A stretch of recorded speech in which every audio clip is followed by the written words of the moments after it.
আমাদের বনগাঁতে প্রত্যেক বছরই পৌষ মাসে এই সাতভাই কালীতলার মেলা হয়। আর প্রচণ্ড ভিড় হয় এই সময়, কারণ বহু দূর দূর থেকে মানুষ আসে। আর আমিও যাই প্রতি বছরই, কারণ একবার ঘুরে আসতে খুব ভালো লাগে মেলাটায়। ভিড় ঠেলে অবশেষে মায়ের কাছে পৌঁছালাম। আর বাইরে থেকেই মাকে প্রণাম করছিলাম, কারণ মা ভিতরে ভীষণ ভিড় ছিল এর জন্য। আর মাকে খুব ভালোও লাগছিল, সুন্দর দেখতে লাগছিল।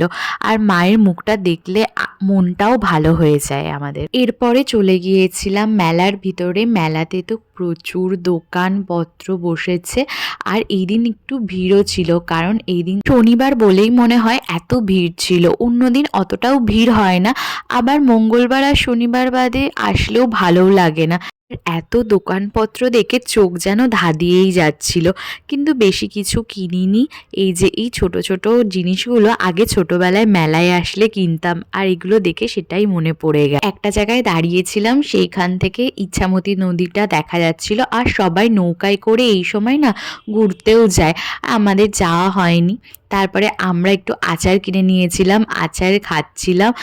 শীতকালে এই সাতভাই কালীতলার মেলায় এসে আচারটা যেন মাস্ট খেতেই হবে। কেন জানি না, এর মধ্যে একটা ইমোশন রয়েছে, ওর জন্যই এত ভালো লাগে আচার খেতে। ওই যে বলে না, ভগবান যদি চায় তাহলে সব কিছুই সম্ভব। মাকে একদম কাছ থেকে দেখার সুযোগটাও হয়ে গেল, আর মনটা খুব খুশিও হয়ে গেল। এরপরে মন্দিরের সামনে দাঁড়িয়ে কিছু ছবি টবি তুলে চলে এলাম বাড়ি।